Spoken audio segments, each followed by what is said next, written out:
વાત કરી રાજકોટની કમોસમી વરસાદ બાદ હવે જે નુકસાન થયેલું છે તે સામે આવી રહ્યું છે। ગઈકાલે વરસેલા વરસાદથી ઘઉંના પાકને મોટું નુકસાન થયું છે।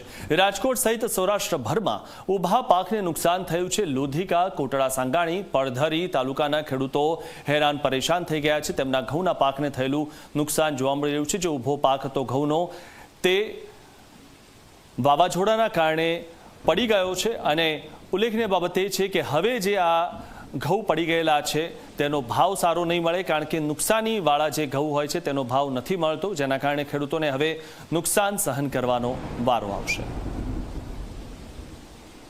એક પણ જાતનો ઓપ્શન નથી કે ઊભો પાક કોઈને બચાવી શકે, કારણ કે આ જે પાક હજી પરિપક્વ થયો જ નથી કે જેને હજી 15 દિવસ લાગે પાકવામાં, તો આમાં કોઈ પણ જાતનો ઓપ્શન જ નથી। અને જે આ ભાઈએ કીધું એવી રીતના કે વીમા યોજના હોય તે પ્લસ એક સરકારે એવી પણ નીતિ રાખવી જોઈએ કે જો આ માલ થયો છે બરોબર, કે આમાં 50% દાણા મળશે, તો એ દાણા છે કે જે અત્યારની જે ક્વોલિટી છે એના કરતાં નબળા હોય તો સરકારે એના માટે કોઈ એવો મિનિમમ ભાવ રાખવો જોઈએ જેથી કરીને સરકાર ખેડૂતને ટેકો થાય।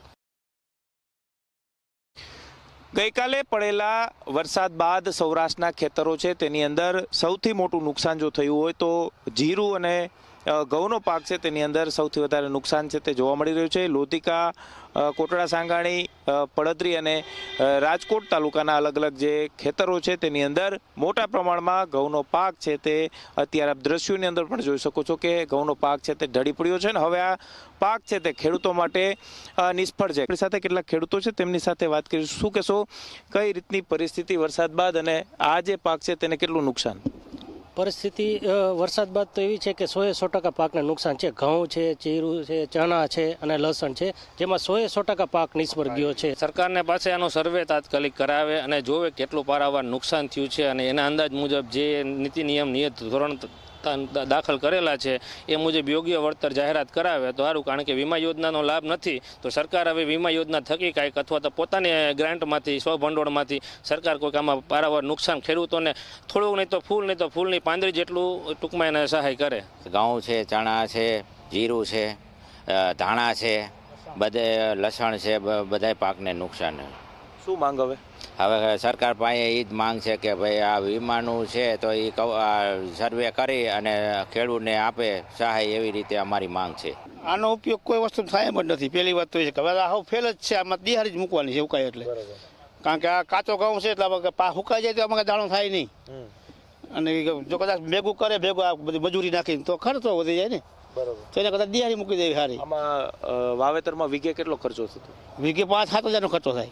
ઓવરઓલ ખેતર 7 વીઘાનું છે કેટલાનું નુકસાન થયું? મારો 7 વીઘા ખેતર છે તો 35-40 હજારનો ખર્ચો થાય। વાવેતર, બિયારણનો બધો ખર્ચા, દવા ખાતરનો, પાણી છે, ટ્રેક્ટરનો મજૂરી હોય, તો આમાં તો પાયકું તો કાંઈ છે ને તો બધી દેવાની, ભાગ્યાને ભાગમાં દીધું હોય એની મજૂરી દેવાની, કારણ કે ઉપાડ તો લઈ ગયા હોય એ બાકી રાખે નહીં કોઈ દી, એડવાન્સ હાલતા હોય બધા 10,000 ને 5,000 ને 15,000 લાવો કઈ સેટ જોઈ છે અમારે દેહમાં મોકલાવા છે, આપણે તો દેવા જ પડે ઘરે। વરસાદથી ક્યાં પાકને વધારે નુકસાન? જો ઘઉં છે, ચણા છે, જીરું છે, ધાણા છે, લસણ છે, આ બધા શિયાળુ પાક છે। શિયાળુ પાક પર કોઈ વસ્તુ બાકી ન રહી, આમાં બધે બગડી ગયા। ખેતી છે તે ખેડૂતોના હાથમાં આવી હતી ને તેની વચ્ચે જ્યારે કમોસમી વરસાદ વરસ્યો ને તેને કારણે ખૂબ જ મોટા પ્રમાણમાં ખેડૂતોને નુકસાન છે તે વેઠવાનો વારો આવ્યો છે। આપ દ્રશ્યોની અંદર જુઓ કે 7 વીઘાનું આ ખેતર છે, આ ખેતરની અંદર ઘઉંનો પાક છે તે ઊભો હતો ને પાક છે તે ત્યારે નિષ્ફળ છે તે થઈ ચૂક્યો છે।